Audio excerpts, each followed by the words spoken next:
Hi everyone, I'm down here in London. I've been down here for a couple of days reporting on a few things down here.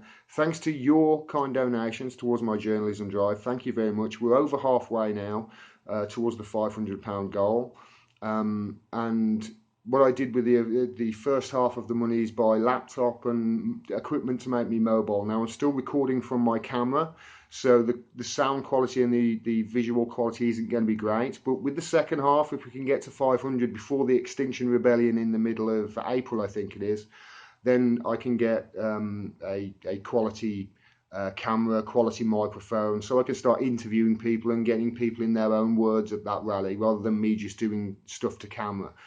So that's the plan anyway. Yes, the day before yesterday, on Thursday, I was down at the Ecuadorian embassy covering the state of play there.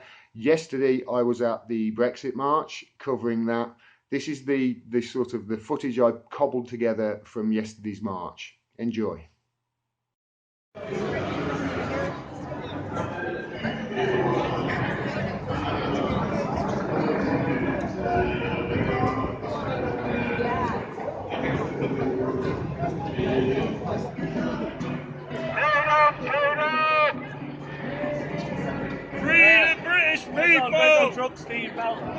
Come out of our democratic building! Come out of our democratic building! We don't want you in there! Come out with your hands held high! Come out! Come out!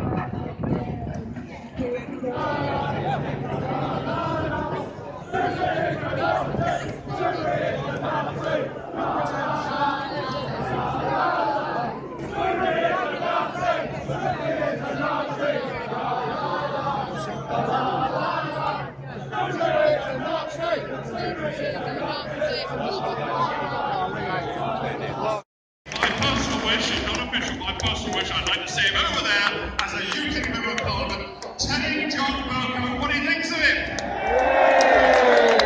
He needs to tell John Bercow who exactly is the obnoxious, repellent individual. And I think you'll find more than one of them over there. He is our national hero. He is Tommy Robinson.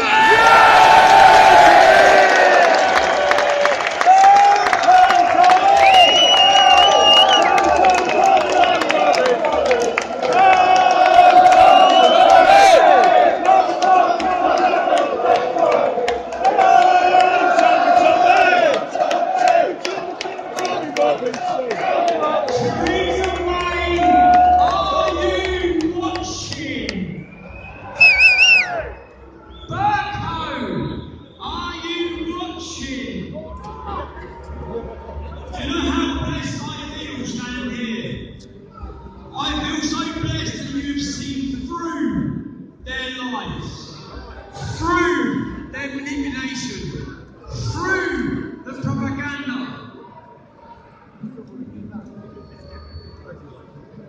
For the last 10 years, I have proudly stood against the establishment.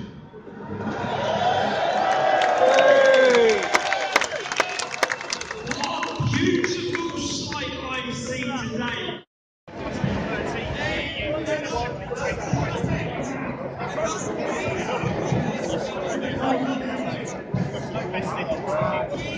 Hi everyone. So I've come down to Westminster to see the protest today to leave the EU.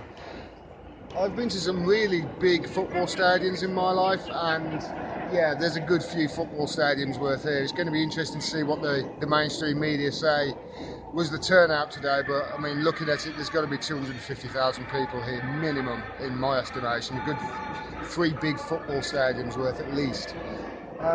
It's really disconcerting that Tommy Robinson has a massive stage, literally 50 feet from the edge of Downing Street. I've got a little bit of footage I'll splice into the edit. It's really quite disconcerting that the biggest stage was right at the end of Downing Street, and it was Tommy Robinson and the sort of right wing, the far right, that were doing it.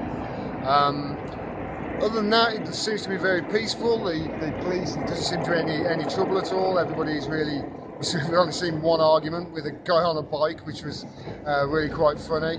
but it all seems to have gone off without a hitch, and I'm down here all thanks to you. I started the journalism drive just a couple of weeks ago, and I said if I could get for £500 I'll be down here covering the Extinction Rebellion, and we've got halfway, so I managed to record enough equipment, buy enough equipment to actually be mobile. And if we can get up to the £500, then we can get the rest of it, microphones and video, etc. So the quality is going to be better, and this is all thanks to you. So thanks very much for your donations. And I think the Extinction Rebellion's in a couple of weeks. I'll be coming down to cover that, no doubt, and obviously any other protests in between. And who knows, if it all goes well, we can always hop on the Eurotunnel and go over to Paris and see what's going on down there. So this is all thanks to your support. It's been interesting looking how the BBC have covered this since I've got back, because they did a report on it last night. I'm recording this on Saturday, it was yesterday, Friday. And that report is nowhere to be found now, almost, on their website. So this is the Brexit tab. This is just a snapshot of their Brexit tab that I took just before I recorded this video. And it's nowhere, the report is not even on that Brexit front page. And you can see there on the right hand side, they've still got a video there on the People's Vote March, and actually there's also a link further down as well on how the organisers said that there was 1 million people in that People's Vote March. Now, I remember saying to Camera, I've been to some large football stadiums in my life. Old Trafford holds nearly 80,000 people, and I can tell you there were a good 3 at least football stadiums worth of people in that area. They stretched, the bridge was absolutely ram-packed both ways, with people coming and going. The station was ram-packed. There were a lot of people that hit that area that day. And this is how the BBC covered it. They just said thousands of Leave supporters. There was at least 250,000, I would estimate, at least. And if coming and going through the day, I think probably around about 400,000. I would estimate, looking at the size of a crowd at a large football stadium. So it was interesting to see how the media have moved that side of the narrative. But what was more interesting was, and I mentioned it was disconcerting that Tommy Robinson had such a prominent position, sort of almost at the end of Downing Street. You couldn't actually get to Downing Street from where the stage was. You had to really go a long way around to get there. But it was disconcerting, and it wasn't disconcerting because it was Tommy Robinson at all. Let me explain. This sort of thing is disconcerting because I sort of knew that this was going to be, a big thing. The media always do this, don't they? Jon Snow mentioned in his report that there were so many white faces. He'd never seen so many white faces. And the thing is, as this guy pointed out on Twitter, it is true. It is true that they were all white. There were very few faces of colour in the audience. I saw one black gentleman who was standing behind me. You could probably see him in the video when I panned around. And I know that there was one other person with dark coloured skin who wasn't white there, because that was my girlfriend, and she was standing next to me. And she even commented on how friendly everybody was. Because I can tell you something, there may not have been any brown faces or many brown faces in that crowd, but there was absolutely no fucking racism whatsoever. There was no bigotry. And what's disconcerting, to me at least, is when Tommy Robinson came on stage and you heard the first minute of his speech there, the first few seconds, he started off by really attacking the media and really going after the media and going after the establishment for not being a democracy. And it resonated brilliantly. He got large support, large, rounds of applause, lots of cheers. And then he moved, and obviously that's something that he's right about. He's absolutely correct, 100%. And that's why it resonates, because you know what? You could basically have almost taken his rhetoric and put it on my channel. And the reason he's right on that is I'm right. The establishment really have taken democracy away. The media really is propaganda. I mean, at one stage, I couldn't catch it quite I couldn't quite catch it because of me recording on my phone, on the camera on my phone, but this happened. Russia, Russia, Russia, Russia, Russia, the Russians, Russians, Russians, Russia, Russia, Russia, Russian, Russia, Russia, Putin, Putin, Putin, Putin, Putin, Russia, Russia, Russia, Russia. And it got a really raucous round of applause. So you can see they were all gloating about the Russia thing. Even, then I was walking away at that time, couldn't quite catch it, but there was a large round of applause. And I was trying to get the phone out of my pocket and I couldn't quite capture it. But I'm certainly no cameraman. But the thing that's disconcerting is because that message is correct and it's so alarming, you can imagine that people who maybe have only, just become newly enlightened as to what's going on and the fact that everything's effed up in the country. You can see how on one hand they're faced with that, somebody like Tommy Robinson and their group saying we're standing up for free speech and we're anti-establishment and that message is going to resonate with people. And then on the other hand you've got sort of the regressive left like Owen Jones, who's I'm not saying what he's campaigning for isn't good, but it's not the main problem. It's that they're concentrating on issues that, it's pitting one against the other. And you can see by the way that they've reported on this, how they really have made this out to be some sort of racist rally. That's what they're trying to make it. They're trying to make it out to be racist rally. And it just wasn't. It wasn't at all. I didn't see any instances of racism. I didn't even see any instances of hate. They were shouting Anna Soubry as a Nazi, sort of like a football chant. And to be honest, I found it hilarious. For instance, there was one guy, one reporter, I forget who it was, saying how these white people were hurling abuse at the press and MPs. Well, I saw somebody with distinctly dark skin lean over the fence and yell at Jon Snow, "Owen Jones is Jon Snow's love child." This was a dark-skinned man. This was not a white face that said it. So they are trying to demonize this one group of people who are right on the anti-establishment message as right-wing, because they then go on to, Tommy Robinson in his speech went on to talk about the rape culture in Muslim men and the younger women. Now, this is a problem. It is a problem. But when people are caught for doing that, they go to prison. As Tommy well knows, he tried to cover something and went to prison himself. Those people had lengthy jail terms at the end of that. The establishment get away with things scot-free. They don't go to prison. So we're concentrating on the wrong people there. And the establishment are almost using that to prop him up. His message is actually, he's right on the anti-establishment and the media. When he was going after the media, they loved it. There were guys shouting the BBC was fake news. They knew it was fake, That's what's disconcerting. It's disconcerting because it's alluring, and that people will get allured into it, especially if they're like newly enlightened. They've just figured out that, hold on a minute, we're screwed.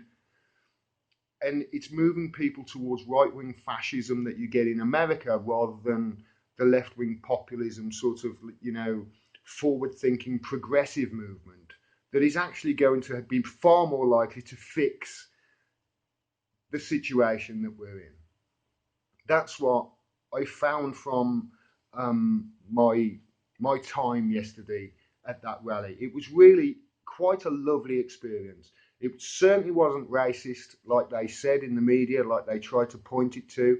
And it was certainly a hell of a lot bigger than the BBC just said thousands. It wasn't thousands, BBC, it was hundreds of thousands. And this is how the media propagandize you and lie to you and slightly change the narrative in order to fit their means and to keep two groups fighting with each other instead of both looking at each other and then looking up at them and the establishment and realizing, hold on a minute, it's the establishment that are screwing us all over. It's not one group of people like the Muslim issue. You could pick any group. You could go after Catholic priests instead of Muslims that are coming out, I'm not saying it's not a problem. He's right to say it's a problem. But is it the problem? No, I wish he would concentrate more on the media's fake and more on the anti-establishment stuff than he does on the racism stuff. But then, you know, we sort of know why, because you just look at who's funding him and you understand why there is an anti-Arab rhetoric there. So I hope I've covered everything. And what I'm saying about Tommy Robinson is this: like him or hate him, the establishment are definitely misrepresenting him on purpose. Make no bones about it. And I'm not covering up for Tommy Robinson at all here. I've said as plain as day what I think about him. But let's be fair and let's be, you know, objective. Just because he may be somebody a figure you find hateful, that doesn't mean everything he says is wrong. And we have to not put people in groups like that just because it's comfortable and they're in a box then, and we can say that's bad, that's wrong, and it's regressive. It's not progressive, I don't think. So that's it from my little trip down here to London. I've covered the Assange rally now, and I've covered the Brexit rally. If we can get to that £500 goal before the middle of April, I'll be covering the Extinction Rebellion with good quality stuff. I will be coming down without a doubt. Like I say, I'm going to split my time between Wolverhampton and London now. I think I've covered everything I wanted to cover. Yeah, don't think this video is me sticking up for Tommy Robinson. It's disconcerting because a populist rhetoric resonates. It really does. And you can have it a progressive, left-wing, populist rhetoric, or you can have a regressive, right-wing, borderline, you know, edging towards that far right of the spectrum. I don't want to call him a Nazi. I don't believe he is. I think I've made my thoughts clear on it now, and I hope you understand. I'm just trying to get down here on the ground and give you the truth and highlight the propaganda and just say this is the way I see it, and it's unfiltered, and you know what, I'm just going to be honest and report that way, because I don't think anybody else is doing it, certainly not in the UK. Thanks very much for all your support, and I'll be back on the ground on Monday doing videos as normal, and hopefully setting up some more interviews. Peace. Take care, everyone. I'll see you soon.